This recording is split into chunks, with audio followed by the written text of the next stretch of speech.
Imagine opening your eyes to the world, your first cries ringing out in the joy of your parents. But before you can grasp your first toy or utter your first words, someone declares, "Your life will be a series of failures." How would that make you feel? This is the story of Esau, the firstborn in the Bible, who seemed to be labeled with an unwanted tag even from the womb. But is that all there is to him? Or is there something deeper, a journey that God has laid out to teach us about faith, resilience, and grace? Today, I want to invite you to step into a new perspective on Esau, not as the off-maligned failure, but as a misunderstood older brother, a strong man striving to rise above his fate with his own hands. This story is not just ancient history. It is a mirror reflecting your faith and mine, challenging us to ask ourselves, is God working in the things we perceive as unjust? In the barren land of Canaan, Isaac and Rebekah, a couple filled with faith, yearned for a child. After years of prayer, the Lord heard their pleas. Rebekah became pregnant, but the joy quickly mingled with anxiety as she felt violent kicks within her, as if a battle was raging. Confused, she knelt down and asked God, "Why is this happening?" And his answer echoed, clear yet mysterious. "Two nations are in your womb, and two peoples from within you will be separated. One people will be stronger than the other, and the older will serve the younger." Genesis 25, verse 23, NIV. Can you hear that? The older will serve the younger. Before Esau and Jacob were even born, their destiny seemed already sealed. So who is Esau in this story? He was born first, red and covered in hair like a cloak, strong from the very first moment. His name, Esau, means hairy, evoking the image of a man of nature, of primal strength. But from that very moment, he bore the heavy burden of a prophecy, a decree from God that he did not choose, that he could not control. Have you ever wondered how fair that is? Born with all the potential to lead, to inherit the promise of his forefather Abraham, yet destined to bow down before his brother who wasn't even born yet. This is where the story begins to take a dramatic turn. Esau is not just a name in the Bible. He embodies those of us who have felt life's unfairness. Have you ever found yourself in that situation? When everything seems to be against you, when you're judged before you even have a chance to prove yourself. Esau didn't choose that prophecy, but he chose how to live with it. And that's what makes me, and perhaps you, start to wonder, will he crumble under the weight of fate, or will he rise up stronger than ever? Let's move forward together. For Esau's story does not end with injustice. It is a journey of faith, where God reveals his power through unexpected paths. Are you ready to explore? Because right now, we are just getting started. Imagine standing in the wilderness of Canaan, the sun blazing overhead, the wind sweeping red dust across the parched fields. In this harsh landscape, a boy is born, not just any boy, but a warrior forged from the very essence of life. This is Esau, the firstborn son of Isaac and Rebekah, who from the very first moment carries within him the strength of the untamed wilderness. But his story is not merely about physical power or hunting exploits.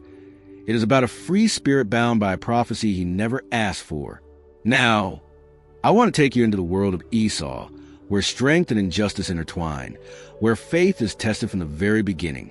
It all began with a prayer. Isaac, the son of Abraham, who had received the promise from God that his descendants would be as numerous as the stars in the sky, faced the pain of waiting. His beloved wife, Rebekah, was unable to bear children, but Isaac did not lose hope. He knelt down, lifted his hands to the heavens, and pleaded with the Almighty God. The Bible records Isaac prayed to the Lord on behalf of his wife, because she was childless. The Lord answered his prayer, and his wife Rebekah became pregnant. Genesis 25, verse 21, NIV. God listened, and a miracle unfolded. Rebekah was pregnant with not just one, but two children in her womb. Joy filled the tent, but it wasn't long before it was replaced by confusion. Rebekah sensed that something was wrong. The kicks in her belly were strong and fierce, as if two souls were battling for the right to live. She turned to God in her confusion, and he responded with a powerful proclamation. "Two nations are in your womb, and two peoples from within you will be separated. One people will be stronger than the other, and the older will serve the younger." Genesis 25, verse 23, NIV. Can you feel the weight of those words? Before Esau and Jacob took their first breaths, Their destinies had already been determined. Esau, the firstborn, would have to bow down to his younger brother. But why? What had he done to be bound in such a way? And then the day came. Rebekah gave birth to 2 twin boys, but they were as different as night and day. The first to be born was red and covered in hair like a cloak. They named him Esau, a name that conjures the image of a man of the wild, strong and untamed. Right after him, Jacob was born, clutching his brother's heel, as if from the womb he was determined to seize the firstborn's place. The Bible recounts, the first to come out was red, and his whole body was like a hairy garment. So they named him Esau. After this, his brother came out, with his hand grasping Esau's heel. So he was named Jacob. Genesis 25, verses 25 to 26, NIV. Esau embodies primal strength, a spirit of unbridled freedom. Yet that freedom, from the very start, was threatened by a prophecy from which he could not escape. As he grew up, Esau became a skilled hunter. He roamed the fields, bow and arrow in hand, the scent of earth and wind clinging to his every hair. He was the embodiment of vitality, a soul unwilling to be confined within the tent. Meanwhile, Jacob chose a peaceful life, staying by their mother's side, learning and calculating. 2 brothers, 2 paths, but only one was chosen to carry the promise of God. Have you ever wondered how fair that is? Esau didn't choose to be born first, didn't choose his strength, and certainly didn't choose a prophecy hanging over his head. So why should he bear that burden? This is when the story begins to take a dramatic turn. Esau is not just a hunter. He symbolizes those of us who have ever felt constrained by circumstances beyond our control. Have you ever found yourself in such a situation? When life places limits on you that you don't understand or want. Esau may have been born with the strength of a leader, but that prophecy felt like an invisible cord, pulling him back behind Jacob. But is that the end of the story? Or is God, in his infinite wisdom, preparing a different path for Esau, a path that we are about to explore? Stay with me, for this story does not end in injustice. Esau will show us that even when bound by fate, faith and willpower can open doors no one expects. Do you believe that God always has a plan, even in what seems unfair? Let's continue to explore. Imagine you just trudge through a grueling day under the scorching sun, your clothes soaked with sweat and a gnawing hunger clawing at your insides. You drag yourself home, utterly exhausted, yearning for a sip of water, a bite to eat just to keep going. This is the moment that Esau, our strong older brother, faced on a fateful day in Canaan. I want to draw you into that scene not to judge Esau, but to feel his heart, to ponder. Was his decision to sell his birthright a mistake, or was it a deeply human act born out of desperation? The story unfolds as Esau has grown into a skilled hunter, with his bow always at the ready on his shoulder. That day, he set out early in the morning, crossing the barren fields, his sharp eyes scanning for prey. But as the sun climbed higher, the heat became unbearable, and it seemed as if every creature had vanished. Hours passed, and Esau's strength began to wane. He carried no water, no food, only the pride of man who lived by his sweat and skill. Meanwhile, in the tent, Jacob, the quiet younger brother, was stirring a pot of red lentil stew, the delicious aroma wafting through the air. Esau returned, his legs trembling, his eyes clouded with hunger. He caught the scent of stew, and his stomach growled like a desperate roar. The Bible recounts that moment. Once when Jacob was cooking some stew, Esau came in from the open country, famished. He said to Jacob, "Quick, let me have some of that red stew. I'm famished." Genesis 25, verses 29 to 30, NIV. Can you hear the urgency in his voice? Esau wasn't asking gently. He was almost commanding, feeling as if he stood on the brink of death. But Jacob, with a cunning glint in his eye, wasn't quick to hand over the bowl. He replied, "First sell me your birthright." Genesis 25, verse 31, NIV. A bold, almost absurd demand hung in the air between the 2 brothers. The birthright was not just a title. In Esau's time, it was the largest inheritance from the father, the leadership of the family, and more importantly, it was the sacred promise from God through Abraham. But in that moment, Esau wasn't thinking about the future. All he could see was his hunger, exhaustion, and the looming shadow of death. He replied, "Look, I am about to die. What good is the birthright to me? Genesis 25, verse 32, NIV. Jacob seized the opportunity. He pressured Esau to swear an oath, and in a moment of weakness, Esau agreed. The Bible records. So he swore an oath to him, selling his birthright to Jacob. Then Jacob gave Esau some bread and some lentil stew. He ate and drank, and then got up and left. Genesis 25, verses 33 to 34, NIV. Just like that, a bowl of stew traded for a legacy. This is where the story takes a dramatic turn. We often hear Esau criticized as thoughtless, someone who despises the sacred. But let's pause for a moment and put ourselves in his shoes. Have you ever been so hungry that you couldn't think straight? Have you ever had to choose between survival and something distant? Esau didn't sell his birthright because he didn't care. He sold it because he wanted to live. That's the instinct of a human being, a strong man, yet as fragile as you and me. Meanwhile, Jacob takes advantage of his brother's weakness. Who is truly to blame here? The climax of this moment isn't Esau eating the bowl of stew. It's the injustice behind it. Esau wasn't given the chance to think it over. He was thrust into a situation where any one of us could falter, and God, the omniscient one, knows this all too well. Is he testing Esau? Or is he laying the groundwork for a greater lesson on faith and resilience? Esau rises from a meal, walks away without looking back. But the legacy he leaves doesn't end there. Think about it. If you were Esau, what would you do differently? Would you hold tightly to your birthright even as death loomed, or would you choose life like he did? This isn't just a story about mistake. It's a reminder that sometimes our decisions don't reflect our true worth, but rather the harsh circumstances we face. Esau didn't crumble after that day. He went on living, continued hunting, and his story was far from over. Do you believe that God can turn our weakest moments into the beginning of something great? Let's explore further, for Esau's journey has only just begun. Imagine standing before a moment when everything you hold dear, everything you believe is yours, is ripped from your grasp not by an enemy, but by those you call family.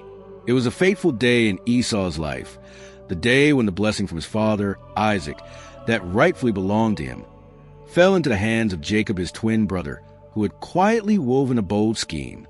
Now, I want to take you into Isaac's tent that day, where the pain of betrayal pierced Esau's heart like a dagger, but also where his resilient strength began to rise like a flame from the ashes. This is a climax of his journey, a story of loss, rage, and ultimately, a restoration that only the Lord can provide. It all began on a quiet afternoon in Canaan. Isaac, now old and frail, his eyes clouded with age, sensed that death was drawing near. He called for Esau, his beloved firstborn son, known for his strength and the delicious wild game he brought home. His voice trembled but still held authority. I am now an old man and don't know the day of my death. Now then, get your equipment, your quiver, and bow and go out to the open country to hunt some wild game for me. Prepare me the kind of tasty food I like and bring it to me to eat so that I may give you my blessing before I die. Genesis 27 verses 2 to 4 NIV. Esau nodded, his eyes shining with pride. He took his bow and arrows and stepped out into the fields, his heart filled with determination to please his father. But in the shadows of the tent, another plan was unfolding, a scheme that would change everything. Rebekah, the mother of Esau and Jacob, stood quietly, listening intently to every word of Isaac. Her heart raced, not out of concern for Esau, but because of her special love for Jacob, the quiet yet cunning younger son. She called Jacob over and whispered urgently, Now, my son, listen carefully and do what I tell you. Go out to the flock and bring me 2 choice young goats so I can prepare some tasty food for your father, just the way he likes it. Genesis 27 verses 8 to 9 NIV. Jacob hesitated, worried. But Esau is hairy and I have smooth skin. If my father touches me, he'll know right away. Rebekah replied, her eyes shining with determination. Let the curse fall on me. Just do what I say. Genesis 27 verse 13 NIV. They sprang into action. Rebekah cooked Isaac's favorite dish, dressed Jacob in Esau's clothes, and covered his hands and neck with goat skins to deceive their blind father. Jacob entered the tent, carrying the scent of his brother and a hesitant voice. Isaac questioned, How did you find it so quickly, my son? Genesis 27, verse 20 NIV. Jacob lied without blinking. The Lord your God gave me success. Isaac felt his hands, murmuring, the voice is the voice of Jacob, but the hands are the hands of Esau. Genesis 27, verse 22 NIV. Ultimately, convinced by the smell of the clothes and the food, Isaac bestowed the blessing.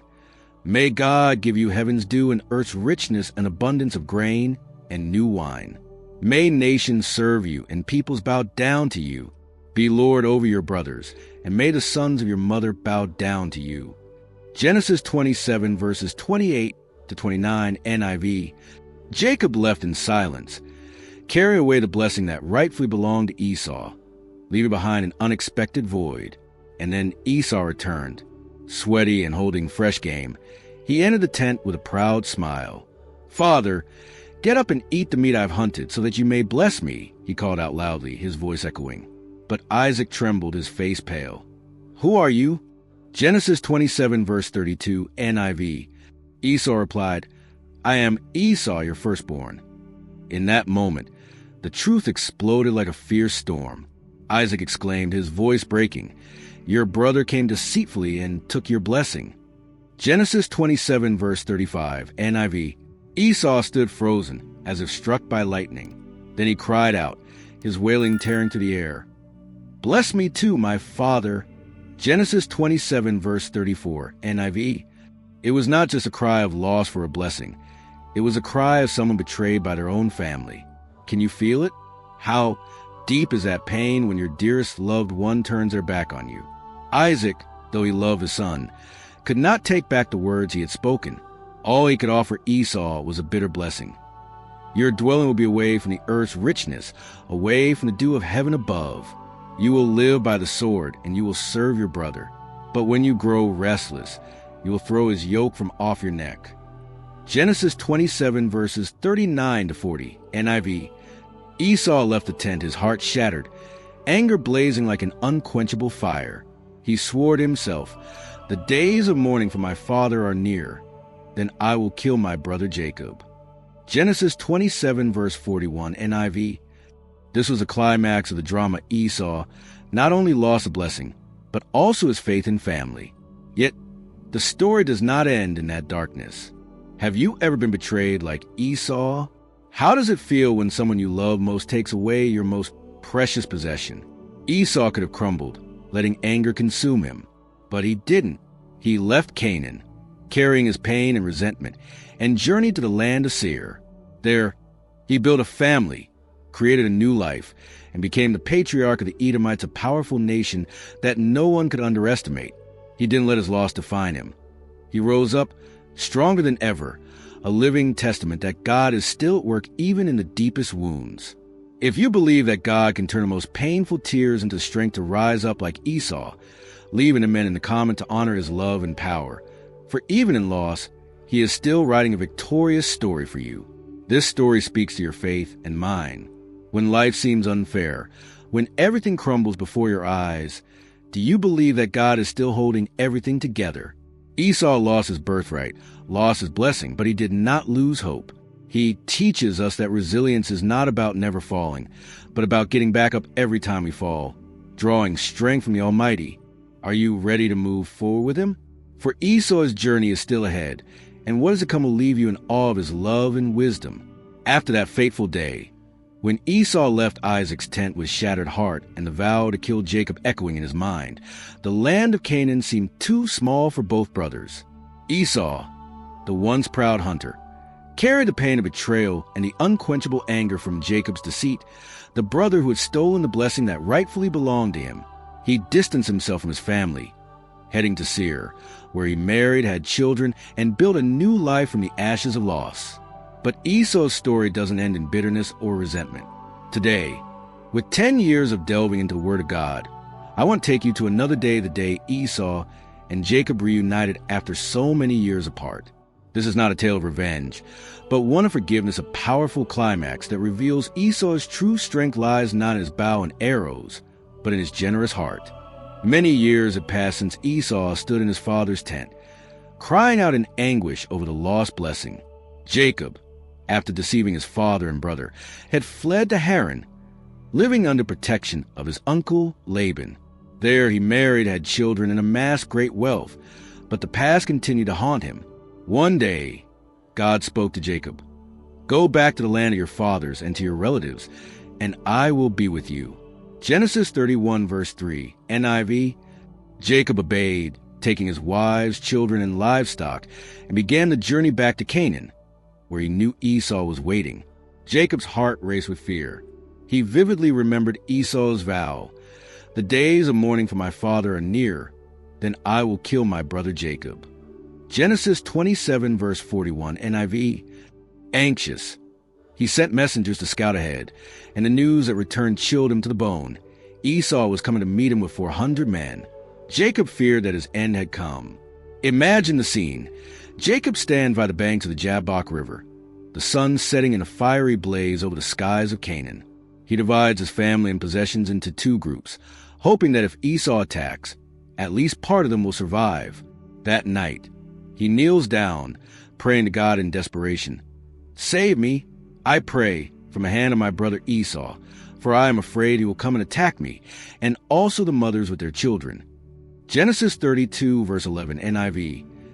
He sends ahead gifts 100 of sheep, goats, and cattle to appease Esau's anger. Yet deep inside, he remains terrified. Esau, with 400 men, is a threat that cannot be taken lightly. This is the most tense moment. Two brothers, two destinies, about to confront each other after decades torn apart by deceit and resentment. And then the day came. From a distance, Jacob saw a cloud of dust as Esau approached, leading a mighty army. Jacob stepped forward, bowing 7 times before his brother, bracing himself for a sword or a curse. But what happened next was an unexpected climax. The Bible records, "But Esau ran to meet Jacob and embraced him. He threw his arms around his neck and kissed him, and they wept." Genesis 33 verse 4, NIV. Did you hear that? Esau didn't draw a sword, didn't roar in anger. He ran to Jacob, embraced him tightly, and they both wept. These weren't tears of hatred, but tears of reconciliation. Esau, who had once sworn to kill his brother, now opened his arms to welcome Jacob back. This was a peak of drama, but a positive climax, filled with the power of love and forgiveness. If you feel the power of forgiveness that Esau chose, a strength that can heal even the deepest wounds, please hit like to spread this story and subscribe to the channel so you won't miss any inspiring moments of faith. Let's keep the flame of hope burning bright together, shall we? Thank you. Take a moment and feel that. Have you ever thought that you couldn't forgive someone? Esau had every reason to seek revenge. Jacob stole his birthright, took away his blessing, and pushed him into years of suffering. But he chose to let go. When Jacob tried to offer gifts to make amends, Esau replied, "I already have plenty, my brother. Keep what you have for yourself." Genesis 33 verse 9, NIV. Esau didn't need gifts. He had found peace within himself. This is the greatest lesson he teaches us. Forgiveness is not weakness, but the greatest victory of victory that God grants to those who dare to open their hearts. That moment when the two brothers embraced was a testament that God can heal the deepest wounds. Esau didn't need Isaac's blessing to affirm his worth.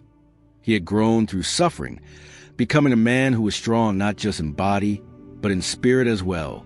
Do you believe that God can turn your pain into an opportunity for forgiveness? Esau did, and he invites us to follow. When the dust settled, Esau and Jacob parted ways in peace, not to live together, but to pursue their own paths. Esau returned to Seir, carrying a light heart, ready for the next chapter of his life. This story leaves us with warmth and hope. Forgiveness doesn't erase the past, but it opens up the future. Are you ready to let go of resentment like Esau? Let's continue together, for his legacy still awaits our exploration. After the tearful moment by the Jabbok River, when Esau opened his arms to embrace Jacob and chose forgiveness over revenge, the two brothers walked their separate paths. Esau did not return to live with Jacob in Canaan. Instead, he went back to the wilderness of Seir, a land he had made his home.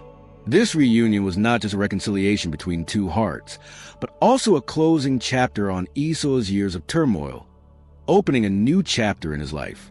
Today, With a decade of storytelling experience from the Word of God, I want to take you to the next part of Esau's journey, where he is not just a misunderstood older brother, but the patriarch of a mighty nation, Edom. This is a story of a different path, yet one that holds profound significance in God's grand design. When Esau returned to Seir, he was no longer the broken-hearted man who had left his father's tent. He had matured through the losses of his birthright, blessings, and even his faith in family. In Seir, he married, had children, and built a thriving community.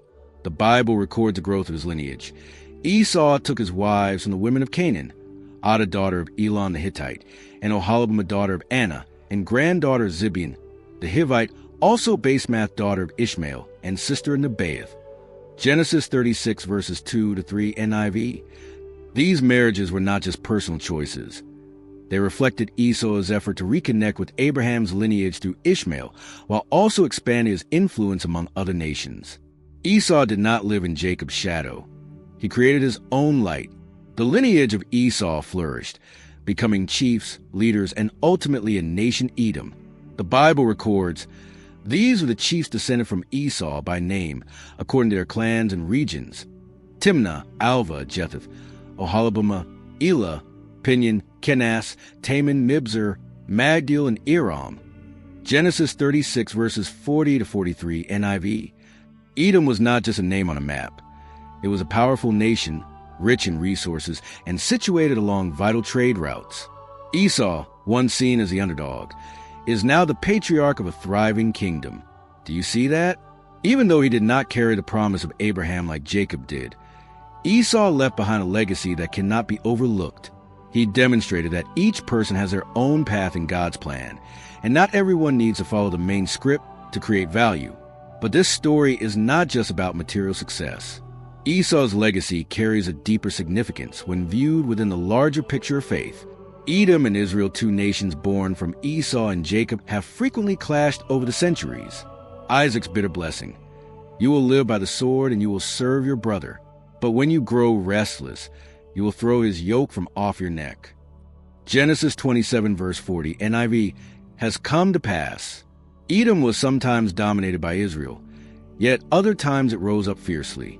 However, what stands out is that Esau did not allow his life to be defined by that rivalry.